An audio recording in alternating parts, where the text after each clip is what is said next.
नमस्कार और स्वागत है आप सभी का आईएएस पॉइंट का 28 जुलाई 2020 के the Hindu newspaper analysis session में। और बात करें आज के डिस्कशन की, तो वो अपने आप में एग्ज़ाम के अप्रोच से इम्पोर्टेंट होने वाला है, महत्वपूर्ण होने वाला है। और उसके कुछ प्रमुख आर्टिकल जिस पर आज हम सभी डिस्कशन करने वाले हैं, उसके जो महत्वपूर्ण की पॉइंट हैं, वो अपने आप में हमें बेहतर नॉलेज को प्रोवाइड कराएंगे और हमें एक बेहतर हमारे नॉलेज में वो बेहतर इंक्रीमेंट भी करेंगे। तो स्टार्ट करते हैं आज के डिस्कशन को। तो आज का जो हमारा डिस्कशन है, वो हमारे एडिटोरियल पेज से ही लिया गया है। तो स्टार्ट करते हैं और देखते हैं। तो जैसा कि आप सभी देख पा रहे होंगे कि आपके सामने ये आर्टिकल प्रेजेंट है और इसमें कुछ प्रमुख जो फैक्ट दिए हुए हैं, जो एस्पेक्ट इसके हैं, उसको हमें डिस्कस करना है। यानी लिखा हुआ है कि the majority can not afford a balance diet. कि द जो मेजोरिटी है, जो मतलब कि मेजोरिटी मतलब आप समझ पा रहे होंगे कि जो मेजोरिटी है, बहुमत है, वो कैन नॉट वो अफोर्ड नहीं कर पा रही है। जो भी जनसंख्या हमारे वर्ल्ड की है या फिर हमारे जो कंट्री की है, उसमें जो भी मेजोरिटी है, वो अफोर्ड न करने वालों की ही है क्या? Balanced diet. यानी कि बैलेंस्ड डाइट अफोर्ड न करने वालों की संख्या क्या है?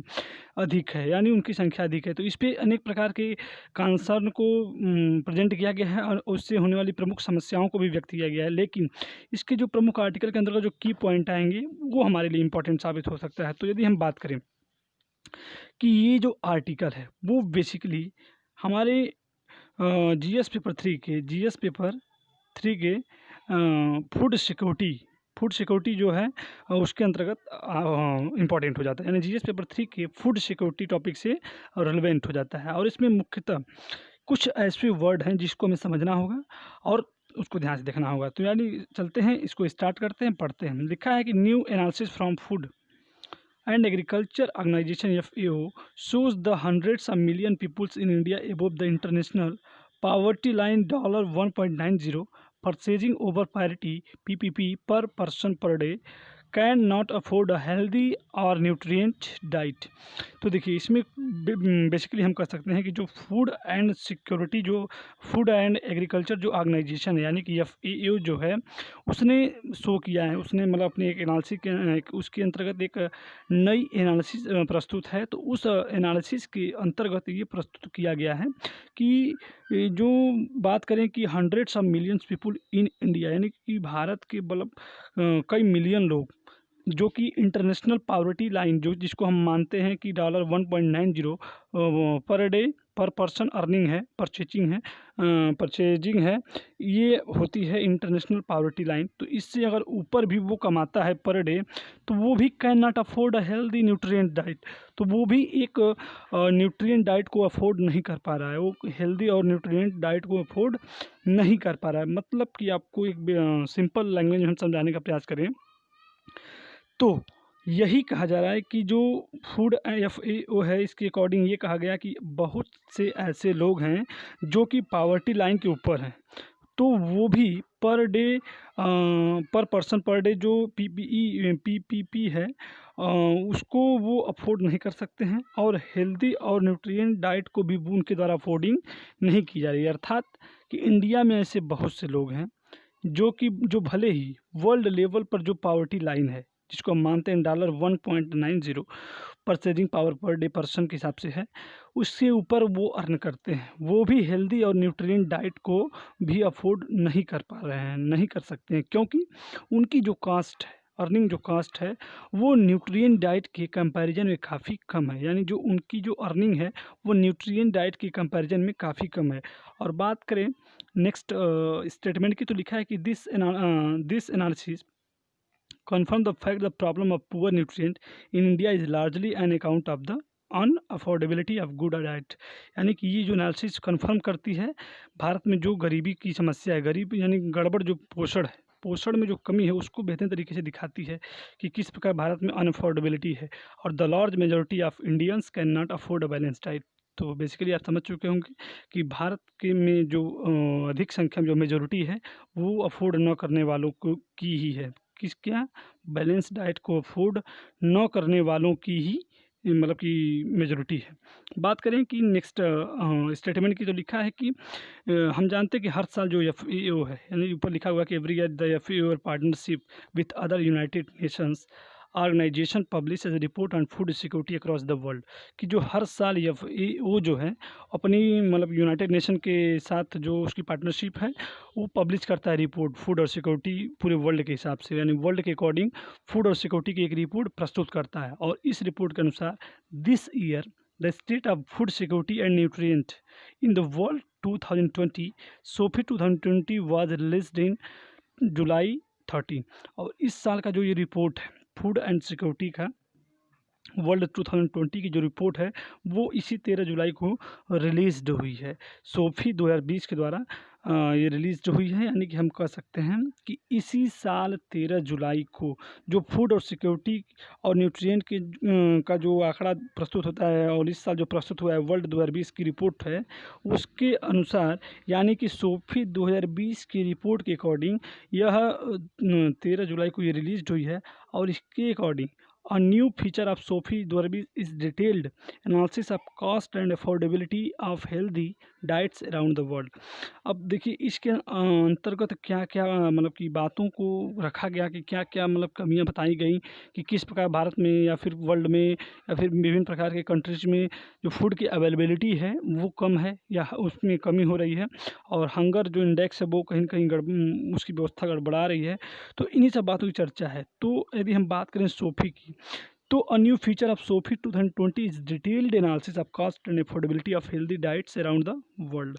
यानी कि और जो सोफी रिपोर्ट 2020 में कास्ट और affordability of health diet around the world, यानी कि इस पूरे वर्ल्ड में जो अफोर्डेबिलिटी ऑफ हेल्दी डाइट है उसको डिटेल फॉर्म में उसकी एनालिसिस की गई है। किसके द्वारा? सोफी के द्वारा। यानी हम कह सकते हैं कि सोफी के द्वारा जो इस पूरे वर्ल्ड में जो कॉस्ट और अफोर्डेबिलिटी है हेल्दी डाइट की उसकी पूरी तरह एनालिसिस की गई है, उसकी पूरी तरह विश्लेषण किया गया है। तो इसके अकॉर्डिंग हमें दो वर्ड्स अभी आप सभी के सामने प्रस्तुत हुए, और वे दोनों वर्ड्स क्या क्या हैं। पहला वर्ड तो हमारा है FAO और सेकेंड वर्ड हमारा है सोफी। तो हमें पहली बात जानना होगा कि FAO क्या है एंड सोफी क्या है। इन दोनों वर्ड्स को हमें अच्छे से तैयार करना पड़ेगा। तो FAO और सोफी। तो स्टार्ट करते हैं पहले पॉइंट को। पहला पॉइंट क्या है? FAO। तो आप बिल्कुल ध्यान से सुनेंगे कि FAO क्या है, और सुनने के बाद आप ये पाएंगे कि आपको FAO यानी फूड एंड एग्रीकल्चर ऑर्गेनाइजेशन के बारे में जो भी बेसिक फंडामेंटल इसका है उसको आप तैयार कर लेंगे।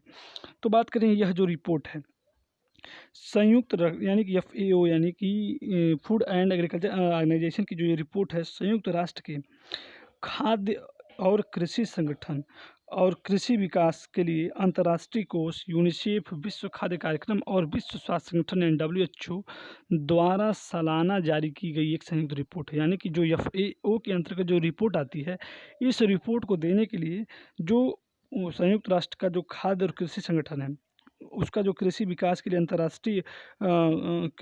अंतर्राष्ट्रीय कोष है, जो यूनिसेफ है, विश्व खाद्य कार्यक्रम है और विश्व स्वास्थ्य संगठन, इन सबको संयुक्त करके जो एक रिपोर्ट प्रस्तुत की जाती है उसी को हम लोग सोफी रिपोर्ट कहते हैं।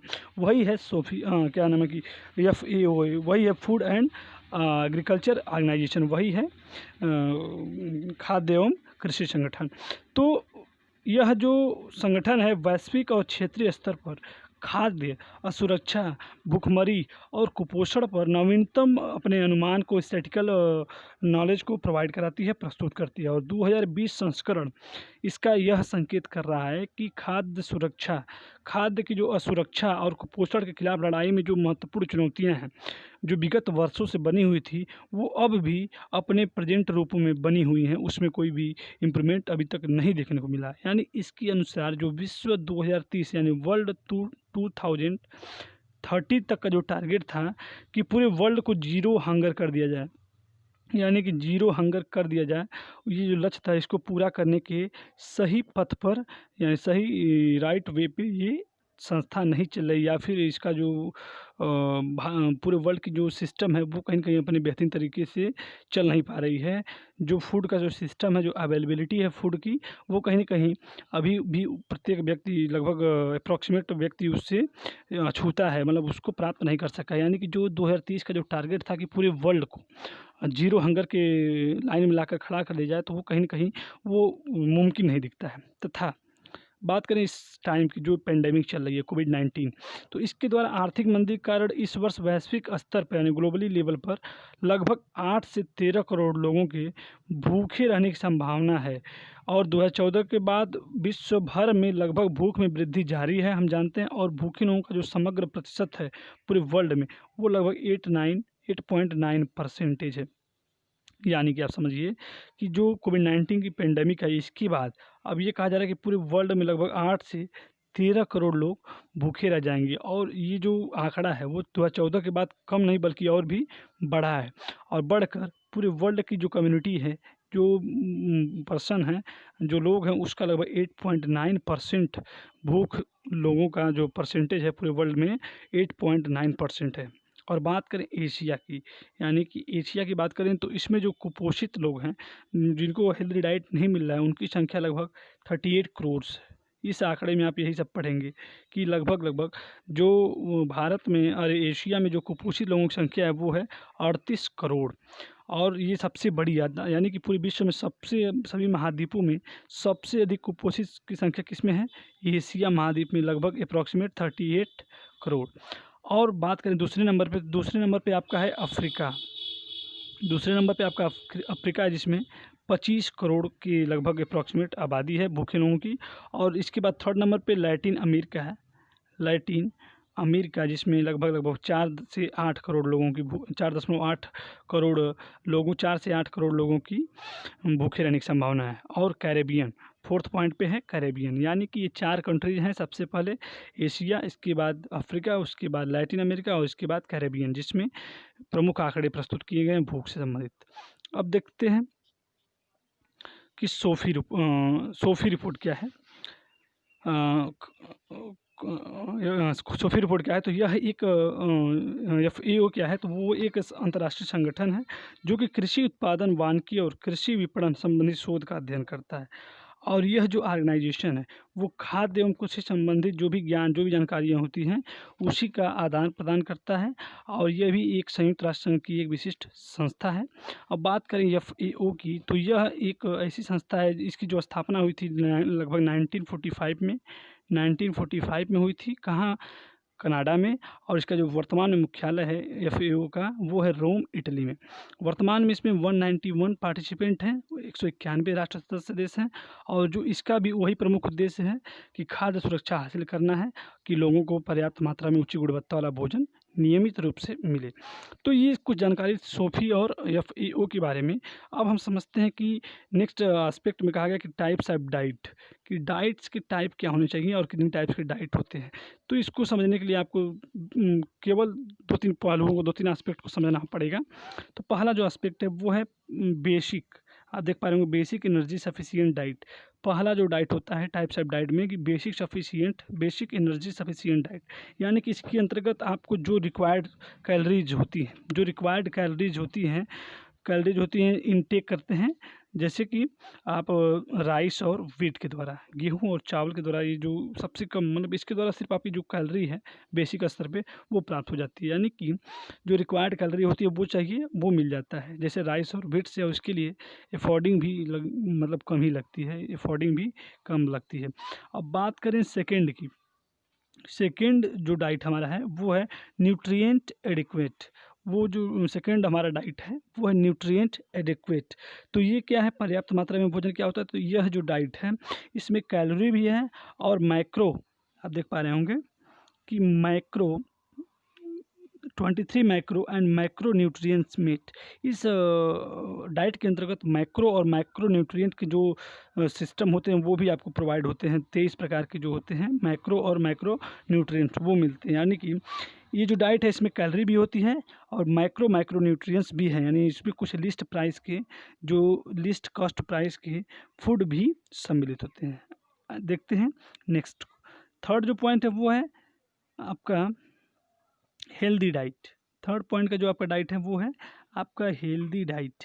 इसको आप देख पा रहे होंगे कि हेल्दी डाइट लिखा हुआ है, कि ये जो डाइट है इसी की अवेलेबिलिटी की बात हो रही है, कि ये जो डाइट है उसमें कैलोरी नॉर्म्स देख पा रहे होंगे आप, लिखा हुआ है कि इस डाइट में मिलता है आपको कैलोरी नॉर्म्स और माइक्रो न्यूट्रिएंट नॉर्म भी आपको मिलते हैं इस डाइट के अंतर्गत, यानी कि ये जो डाइट है उसमें कैलोरी नॉर्म्स और माइक्रो तथा मैक्रो न्यूट्रिएंट्स नॉर्म्स भी मिलते हैं, यानी कि इसमें आप कई प्रकार के डाइवर्स डाइट को, कई प्रकार के विभिन्न प्रकार के डाइट्स को, फूड सिस्टम को आप कंज्यूम करते हैं, उसको ऑब्जर्व करते हैं। तो ये 3 टाइप्स के डाइट थे, डाइट से रिलेटेड कुछ प्रमुख टॉपिक थे जिसको हमने समझा और तैयार किया। अब देखते हैं नेक्स्ट आर्टिकल को। नेक्स्ट आर्टिकल हमारा है एडिटोरियल पेज से ही, इन रिवर्स गियर। तो इसमें मुख्यतः जो इसका स्टेटमेंट यदि हम पढ़ेंगे तो हम ये पाएंगे कि इसमें पर्यावरण से संबंधित महत्वपूर्ण जानकारी को प्रोवाइड कराया गया है, यानी कि the draft EIA notification needs wider consultation and progressive change. तो देखिए जो ड्राफ्ट EIA क्या है, इन्वायरमेंट इम्पैक्ट असेसमेंट। EIA का मतलब होता है इन्वायरमेंट इम्पैक्ट असेसमेंट। इसके अंतर्गत एक नोटिफिकेशन जो सिस्टम हुआ है उसमें कुछ परिवर्तन किए गए हैं, जो प्रोग्रेसिव चेंज के लिए कुछ सिस्टम चेंज किए गए हैं। तो उस पर ये कह रहा है कि जो भी नोटिफिकेशन है उस पर नीड वाइडर कंसल्टेशन, यानी उस पर एक विस्तृत कंसल्टेशन होनी चाहिए, परामर्श, विचार परामर्श होने चाहिए उसके जो भी नोटिफिकेशन जारी हुए हैं। तो इसके अंतर्गत मुख्यतः यही कहा जा रहा है कि जो भी प्रोग्रेसिव चेंजेस हो रहे हैं EIA यानी कि इन्वायरमेंट इम्पैक्ट असेसमेंट नोटिफिकेशन के अंतर्गत, उस पर एक विस्तृत कंसल्टेशन की ज़रूरत है। तो हम मुख्यतः इसमें की पॉइंट अपना समझ चुके हैं, वो ये है कि EIA। तो हम EIA को समझेंगे कि व्हाट इज़ EIA। तो EIA क्या है, EIA इससे जुड़े प्रमुख एस्पेक्ट उन सभी को देखते हैं इस आर्टिकल के अंतर्गत। तो मुख्यतः हम जानते हैं कि भारत सरकार के पर्यावरण मंत्रालय द्वारा एक मूल्यांकन समिति का गठन किया जाता है। भारत सरकार के पर्यावरण मंत्रालय द्वारा ही एक मूल्यांकन समिति का गठन किया जाता है, जो किसी भी विकास परियोजना अधिकारियों द्वारा परियोजना से संबंधित तथ्यों की जांच करता है, और इसी को हम लोग EIA कहते हैं, यानी इन्वायरमेंट इम्पैक्ट असेसमेंट। यदि बात करें तो इसके विषय में, इसकी बेसिक नॉलेज की, तो पिछले कुछ दशकों में पर्यावरण की हानि को ध्यान में रखे बिना कई विकास परियोजनाएं चलाई गई, जिसके कारण पर्यावरण काफ़ी मात्रा में प्रदूषित हुआ, और इससे जितनी भी हानि हुई है, कितनी हानि हुई, इसी को इंस्पेक्ट करने के लिए, इसी को जांचने के लिए इसका गठन हुआ EIA का। बात करें इसका जो गठन है, पर्यावरण संरक्षण एक्ट 1986, पर्यावरण संरक्षण एक्ट यानी 1986 के अंतर्गत हुआ। और बात करें इसके वर्क की, यानी इसके कार्य की, तो यह उचित निर्देशों के साथ पर्यावरण संरक्षण के लिए कार्य करता है तथा उन सभी उपायों को ध्यान में रखता है जिनसे जीव जंतुओं की भी रक्षा हो सके। यानी कि इसका जो प्रमुख उद्देश्य है, पारिस्थितिकी तंत्र का संतुलन बना रहे तथा विकास पर्यावरण के भी प्रतिकूल ही रहे। विकास जो है पर्यावरण के प्रतिकूल में, पर्यावरण के अनुकूल में ही हो, मतलब कि विकास तो हो लेकिन उसके अंतर्गत जो हमारा जो पारिस्थितिकी तंत्र है वो डिस्टर्ब ना हो, वो अफेक्टेड ना हो। तो इन्हीं सब की जानकारी हम EIA के अंतर्गत प्राप्त करते हैं और तैयार करते हैं। तो ये रहे आज के कुछ प्रमुख आर्टिकल, उनसे जुड़े कुछ प्रमुख एस्पेक्ट। तो उम्मीद है कि आपको समझ में आया होगा और आपने इसको ध्यान से देखा होगा। अगर आपको लगता है कि आपको कुछ अन्य आर्टिकल्स पे फोकस करना चाहिए या कुछ अन्य आर्टिकल छूट रहे हैं, तो आप बिल्कुल कमेंट करें, तो उसके अकॉर्डिंग आपको इससे रिलेटेड जो भी संबंधित प्रमुख आर्टिकल हैं उसको भी डिस्कस किया जाएगा सेशन के अंतर्गत। तब तक के लिए नमस्कार और धन्यवाद।